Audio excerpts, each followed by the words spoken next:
A number of years ago, a young lady came to me, and she needed counseling. She was single. She was in love with my best friend. And she asked me for counsel about what to do in the relationship because he was hot and cold in the relationship, and she wasn't sure she wanted to make a commitment back to him at that point. So I told her two things that meant a great deal to her. I said, first of all, do you believe God can give you someone that you can love more than Randy? She thought, yeah, God's big enough to do that. I said, secondly, I'd heard this parable, this little story, that summer, so I passed it on to her. I said, there's a little boy by the name of Johnny who was out in his front yard in his cut-off shorts, and he was playing marbles. And his dad drove up. Actually, it was his uncle who drove up and said, Sonny, would you like a dime today or $1 next week? And the little boy looked at the dime and he thought what that would buy. A package of potato chips, that was a long time ago, or the $1, that would buy a rubber ball. And he was hit with a hunger pain, so he rubbed his stomach and he reached out with his grubby, dirty paws and took the dime, bought the chips, wolfed them down. Well, next week rolled around and everybody on Johnny's block had, guess what? A rubber ball. So Johnny got on his bicycle, screamed over to his uncle's house, knocked on the door. His uncle came looking over his bifocals and said, what's up? He said, I want that $1 you promised me. And his uncle looked back and said, I promised you a dime today or $1 next week. You took the dime, you can't have the $1. And so I looked this young lady in the eye and I said, can you believe right now that this guy that you're dating is a dime? And that God has a $1 for you later on. Now, I want you to know, I had no ulterior motives in telling that young lady that story, nor did I realize that some 14 months later, I would marry her. And you're looking at the $1. Huh? Now, I know there's been a lot of inflation since then. And there has been. But I'm here to talk with you about what happens when two people say, I do. This is what happened to us. Well, it was supposed to happen to us. I can do it manually. 6 kids, all married. 26 grandkids. One of them is in heaven. She died at 7 days.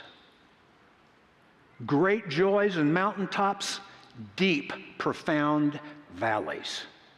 But in the midst of it all, God has helped us make that commitment we made to each other 49 years ago into reality. Now, I want you to know something. You can get a picture like this if you Photoshop enough faces into the picture.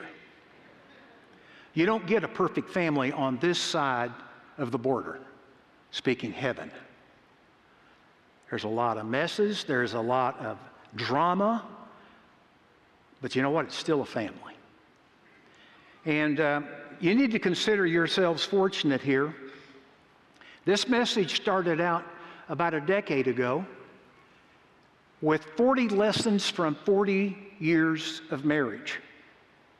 I gave it at the Southern Baptist Seminary. Al Mohler asked me to speak, and after I gave 40 points in 1 hour, he got up and he said, well, what is there left to be said about marriage?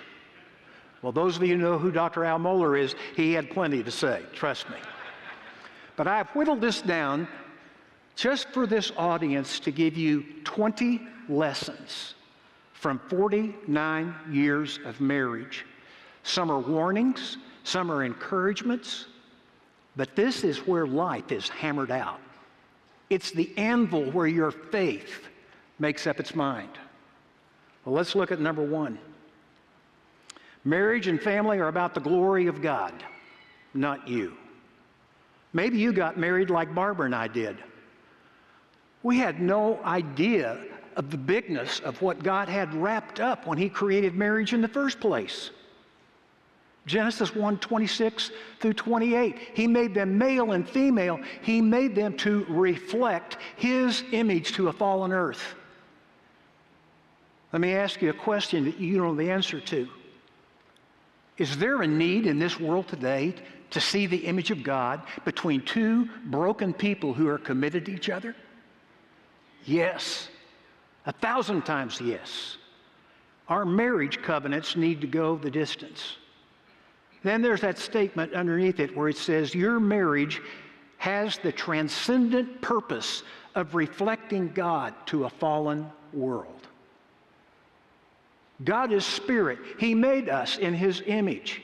He intended for us to be one. In Genesis 1:26 through 28, he talks about three purposes for marriage. Reflect his image, which I've already talked about. Secondly, reproduce a godly heritage. Make the handoff. That's what this conference is all about. And third, reign together in spiritual battle, serving Christ. When we get married, we're naive. And I love this quote by C.S. Lewis about what happens when two people set up house. He said this, listen carefully. Imagine yourself a living house. God comes in to rebuild that house. At first, perhaps you can understand what he's doing.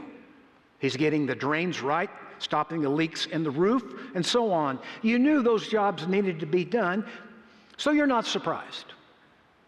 But presently, he starts knocking the house about in a way that hurts abominably and does not seem to make any sense. What on earth is God up to? The explanation is this, and this is what happens when two people say, I do. He is building quite a different house from the one you thought of. Throwing out a new wing here, putting an extra floor there, running up towers, making courtyards. You thought you were being made into a decent little cottage. Listen to this. But he is building a palace. He intends to go and live there. He is living in and through you to impact the generations. Make no mistake about it. Well, a second lesson, your marriage is taking place on a spiritual battlefield, not on a romantic balcony. It's why so many of us get blindsided by the spiritual war, and we don't realize how much of a battle there's taking place around the generational handoff that you're about to make. The battleground is populated with three enemies: the world, the flesh, and the devil of hell. And make no mistake about this, how does this book open? It opens with a battle between the serpent, the devil, and two image bearers, the first image bearers. And what did he want to do? He wanted to tarnish that image. His plan is the same today. He doesn't want you two one. He wants you divided. Your church will be weaker, your family won't be effective, and your impact for Christ will be impotent. That's why we must battle to be one with one another. Be aware of the ploys of the enemy. He's a liar. He will never stop trying to destroy you and your marriage as long as you live. And if he can't destroy you, he'll try to destroy your handoff to your children. Third point, the couple that prays together stays together.